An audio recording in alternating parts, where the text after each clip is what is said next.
A very good afternoon, everyone. Thank you so much for joining. To begin with, it's rather intimidating to be in a group full of developers and software engineers. I'm not one of you, but I work closely with most of you. By way of introduction, I'm a technology lawyer, which means that I help tech companies, AI companies comply. In our legal industry, there's a joke, and I'm going to take the liberty to say it out loud that developers write the code and lawyers write the apology.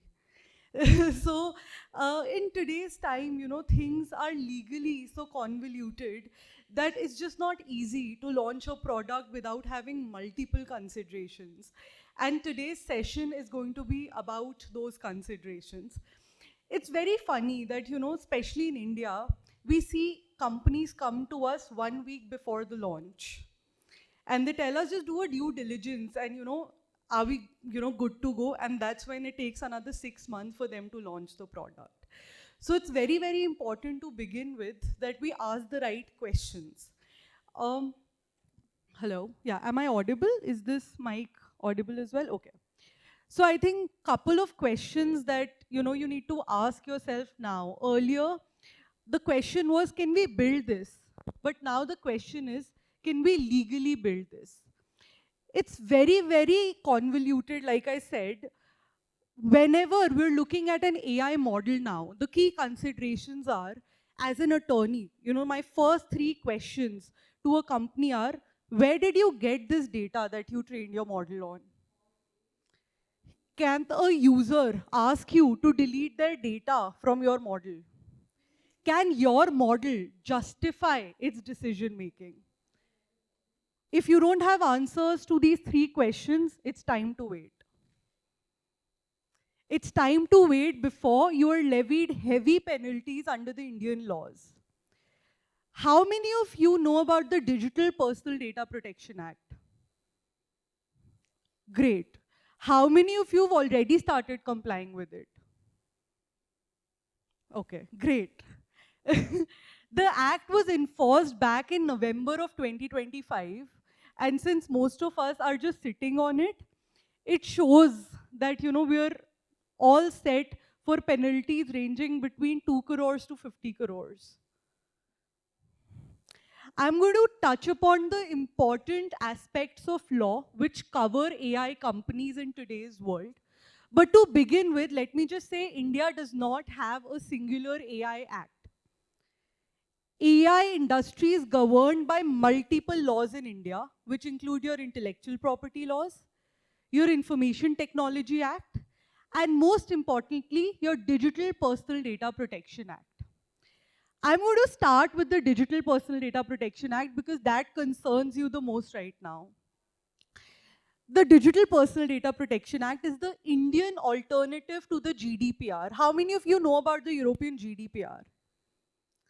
Great, many of us know about that. Now, India has its own data-specific legislation, which makes it impossible for you to scrap data which is publicly available on the internet, which is personal in nature. Now, what is personal data, you may ask me? The Act stipulates that personal data is any data which identifies an individual or makes the individual identifiable. Very, very important. Today, I can say Ankita Sabharwal, I can give you my telephone number and my email address. I'm easily identifiable. But I can also say Ankita Sabharwal, an attorney working in Bangalore, heading the data privacy team in a top technology law firm. Still quite identifiable. I give you one more parameter about me, that it's a tier 1 firm. India has hardly 5 to 6 tier 1 technology firms. Highly identifiable. Now that also constitutes personal data.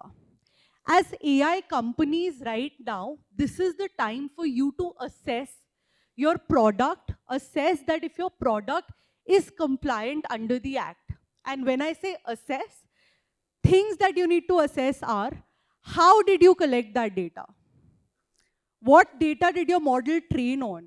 Did you take consent of individuals whose data you used for training your model? If not, go to a lawyer right now. I'm going to talk about a recent a recent judgment which has been passed by the Delhi High Court. How many of you know about the OpenAI versus ANI order? Okay. ANI, the news agency, everybody knows about that, right? ANI filed a case against OpenAI very, very recently in the Delhi High Court saying that OpenAI trained its model on copyrighted content which belonged to ANI. The content which was copyrighted by ANI was used by OpenAI to train its model, and the results which OpenAI came up with via prompt was about 90% the same as ANI content. Right now, the matter is being litigated in the Delhi High Court. We're looking at penalties ranging up to about 100 crores. So, it's very, very important for AI companies, for developers right now, to assess that the model that you're building, is it privacy compliant? The basic pillar of the Digital Personal Data Protection Act is consent. Earlier, Indians were using data like water. You would be ready to give your data to a McDonald's for a burger. Nobody cares about it. But now McDonald's will have to care before collecting that data, because this act is a penalty act. It's going to be levied against companies which are non-compliant. Now, how many of you are training your models on publicly available data? How many of you believe that some of the data which you're training your models on may be personal data? Come on, I can't believe most of you are not using personal data, because whenever we touch an AI company, about 30 to 40% of data when we do our due diligence is personal. Okay, you know, okay. No, I'm a lawyer. I'm not a police or a cybersecurity officer. Okay, don't worry about it. I'm here to help. I'm here to help. But great, you know, the conversation is that right now, it's very, very important for companies to assess. Earlier, nobody cared. Privacy, you know, was violated left, right, and center. Under the GDPR, how many of you know about this company called Clearview AI? Okay, so Clearview AI is one of the big European companies which has been recently fined about 30.5 million euros by the Dutch Data Protection Authority. They built a model which could make a person's face identifiable due to massive data sets which they were using from the internet. So you could just, you know, locate a person and identify him, that they were, you know, it would route you through their LinkedIn profile or whatever. You know, companies were berserk. They didn't care what they were building. It was just that, you know, we say in the legal world, AI companies pivot every 2 weeks. And that's the reality. Today, this is working now, and new investor comes in, oh, this is not working now, this, that. But in all of this, you fail to realize that your product is going to just die if you're not legally compliant. So one of the basic acts is the Digital Personal Data Protection Act. The Digital Personal Data Protection Act says there are two major entities under the act. Now you have to assess which one are you. One is the data fiduciary. A data fiduciary is that entity which collects the data front end. I will give you an example. You place an order on Amazon, right? I place an order on Amazon. I put my information on Amazon. Now Amazon, you know, redirects me to an Adidas.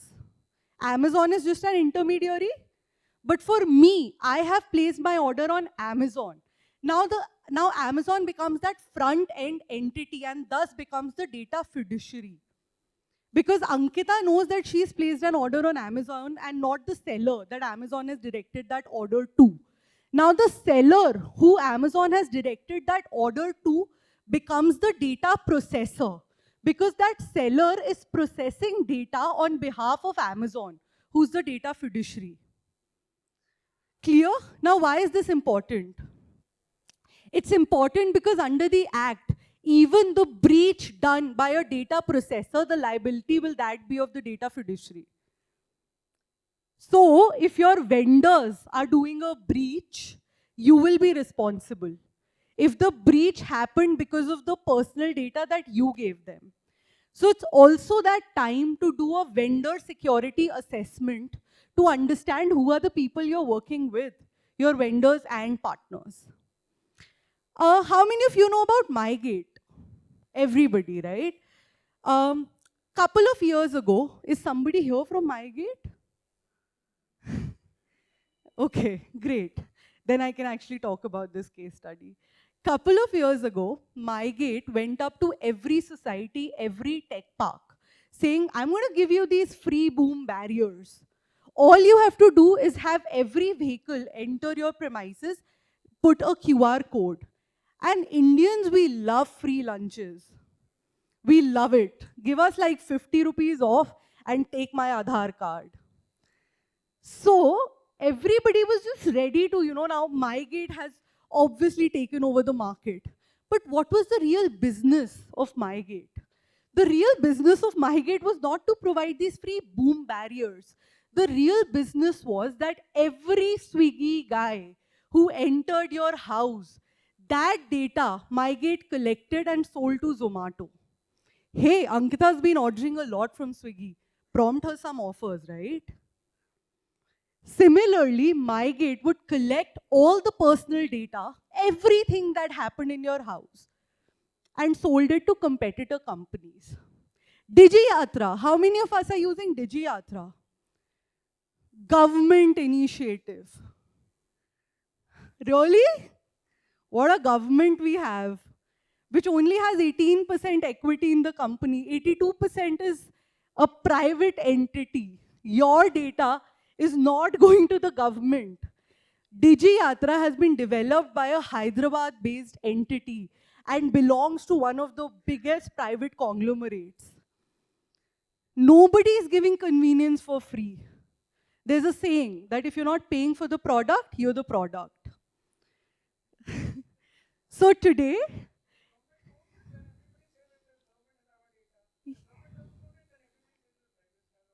government is exempted under the Act. Yeah.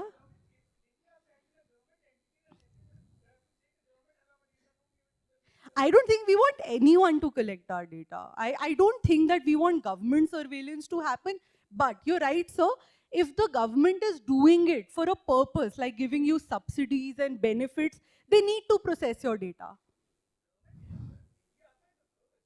Yes. Correct. Correct. You're absolutely right. That's what I said. No free lunches. You are giving your data for convenience. Correct. Correct. Yeah. That's what they're saying. But right now that is being litigated. So I was just coming to that. Yeah. Okay. All right.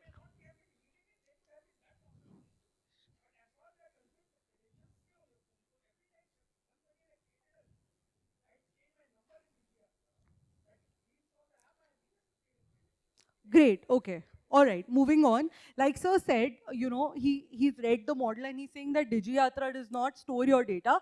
But right now, the Delhi High Court thinks otherwise. The interim judgment of the Delhi High Court, they've issued a notice to DigiYatra because they found credible evidence of them storing the data. But we're going to see the judgment. But I was just coming to these examples to make you understand that right now, the Indian legal landscape has completely changed. How we were doing things 5 years ago, we can't do things now. As AI companies, you have to do a gap assessment. So I was just coming on to what you need to do right now before building a product, right? You come to us 1 week before before launching the product, we can't help you. One of the most important things which the Act says, that your model needs to have privacy by design embedded into its system. What is privacy by design? Privacy by design means that apart from the responsible AI principles, you need to have a model which is consent-centric, which takes user consent. Now, when I talk about user consent, I'll give you an example. Earlier, you would give your consent to Amazon to process your order. but suddenly you would start receiving newsletters, emails, all of that. You gave your consent for one purpose, but Amazon took it as a blanket consent to use your data for multiple things. That has changed now. The act stipulates that the consent has to be specific, explicit. So for everything that you're doing with personal data of a user, you need to take a separate consent. This is the time right now to look at your privacy policies. Some of the AI companies, that especially startups, because legal is seen as a cost. Most companies see legal as a cost and they just come to lawyers and be like, just, tick box it. Later on, once they're litigating, they end up spending in crores. So privacy policies were earlier just copy pasted. Nobody cared. I actually had an automobile company recently, one of the mid-ranging EV companies. Their privacy policy belonged to an FMCG company. Just copy pasted it. This is the time right now to review whether your website has all of these policies in place, which include your privacy policies, cookie policies, data retention policies, incident response plans, which means that despite doing everything under the sky, a data breach happens. What is the incident response mechanism? Who is going to be the person handling the breach? Because the act says within 72 hours of the breach, you need to notify the Data Protection Board. Under the new budget, the Indian Data Protection Board has been formed. It's going to be like the Consumer Court.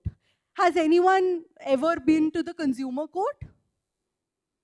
Okay, so it's an online forum where your consumer complaints are taken up. The Digital Personal Data Protection Board is going to serve similar as the consumer forum and users. So today, if I feel like you breached my data, I can directly raise a complaint with the Data Protection Board and your company will be issued a notice to justify whether the breach happened or not.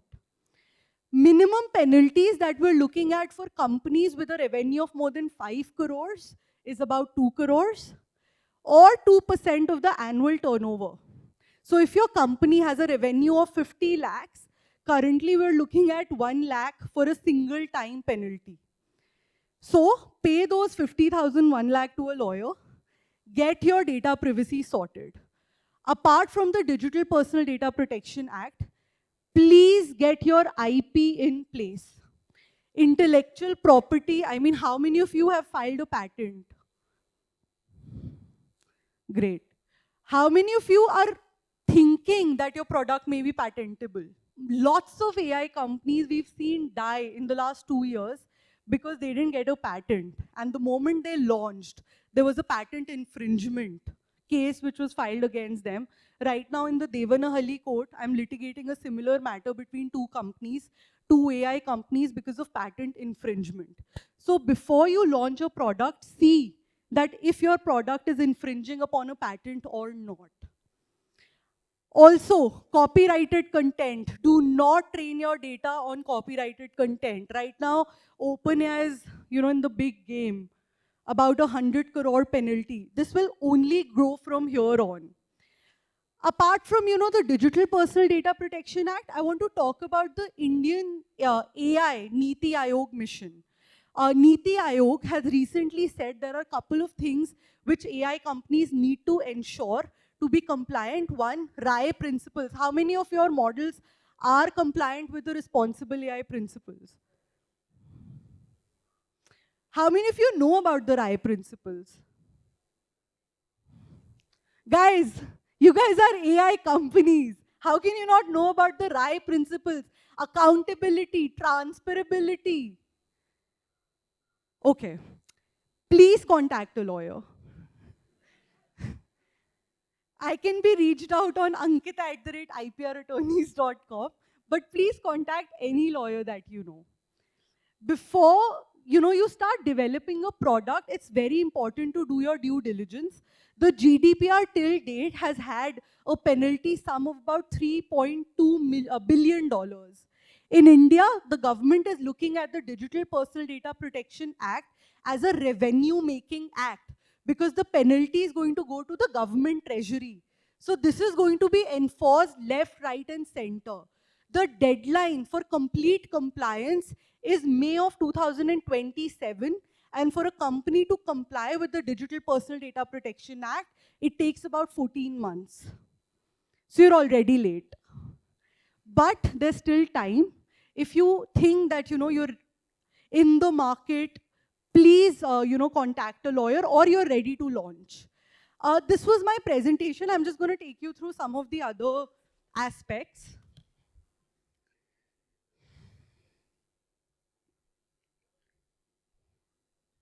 How many of your models are using children's data? Is anyone using children's data? Okay. Because the act, the reason I asked that if your model is training on children's data or catering to children below 18 years of age, the act says that for that, you need to seek verifiable parental consent, which means that the parents or the guardian of the child have to give their consent, which you need to verify. There are different technologies through which you can do that, tokenization, etc., but that's an added layer of compliance. So if anyone is dealing with children's data, that's something you need to look at as well.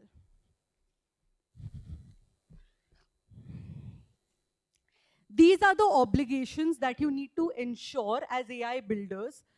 Accuracy and minimization. In India, right, we love hoarding. That's the Indian mentality. We hoard our houses, we hoard things, and we hoard data.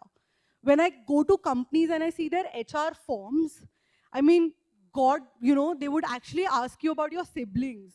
Why do you care, bro? Why do you need to know about my siblings? Are you giving any benefits to my brother? No. But that's the mentality. So as companies right now, check your processes. Do not hoard data. HR data, accounts data, vendor data, CRM data. Stop hoarding. Because more the data that you have, more your vulnerability for a breach increases and more your compliance threshold increases. So go back and check your HR forms. Go back and check how many agreements you're signing with your vendors. All of that needs to be checked because the act talks about data minimization, which means only collect the data which is absolutely required for the functioning of your model. Do not hoard. Secondly, have your security safeguards in place. Encryption, pseudonymization, anonymization. How many of you know about pseudonymization of data? Okay, pseudonymization for the rest is basically making personal data non-identifiable by putting like a layer of masking on it. So that data becomes non-personal in nature and is out of the purview of the Digital Personal Data Protection Act. So whatever data that you're holding or have in place and you think that this data may not be useful at the moment, keep it in a pseudonymized form. Breach notification. If there is a breach in the company, within 72 hours after the breach, you need to inform the Data Protection Board. Otherwise, the liability comes on you as is. I want to talk about one last thing. I don't know how much time do I have. Okay, we're just in time. I want to talk about one last thing that, today, lawyers should be seen as part of businesses. Personally, I work with companies like Google, Genpact, Flipkart. We're seen as part of businesses. We're not seen as external counsels who are here to do roadblocks. It's very important that you just seek an initial guidance from a lawyer before doing anything which relates to launching a product, developing a product, or going to the market where you feel that there is some sort of personal data which is involved here. I'm going to end my session by opening the floor to questions. I know you'll have a lot to say. Comment, ask, please. Yes, that's a very, very good question. Can we have the mic, circulated as well? So sir's asking that US has its own act, Europe has its own act, and now India has its own act. Do we have an international standard? Actually, no, sir, because all of these countries, the US works on CCPA, which is the California Consumer Protection Act. The European Union works on the GDPR, Singapore works on PDP, Middle East works on KSA. All of these, while you would see 30 to 40% similarity in some, most of these acts, 60% requirements are regional in nature. So Indian Act, for instance, has a requirement of a consent manager. Now, who is that consent manager? This is going to be an entity which is going to be an intermediary between a user and a company for managing consent. None of the other acts have such a requirement. So we see about 30 to 40% similarity in global acts, but 60% is regional. So whatever is regional is still enactable within the region. Yes. So Indian AI Governing Act, which is the responsible AI principles, they are still principles. It's not an act, it's not the law. Yes. Any way we get to know when it becomes a law. Yes. When can it become a law?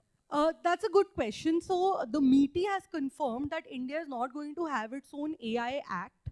AI is going to be governed by the Digital Personal Data Protection Act, which I was just talking about, the IP Act and the Information Technology Act. These three acts are already enacted. India is not going to have its own AI Act. But for AI companies, now you need to comply with 3 acts rather than a single act. Europe has its own AI Act. Intellectual Property, Digital Personal Data Protection Act, and Information Technology Act, 2000. Right, yeah. Can we pass the mic to sir? Oh, time's up. Oh God. All right, you can, I'm going to be around. You can just write my email ID also, ankita@iprrattorneys.com, voluntarily giving you consent to use this data to reach out to me. And I'm going to be around. Please catch me. And thank you so much. Thank you, guys. Thank you.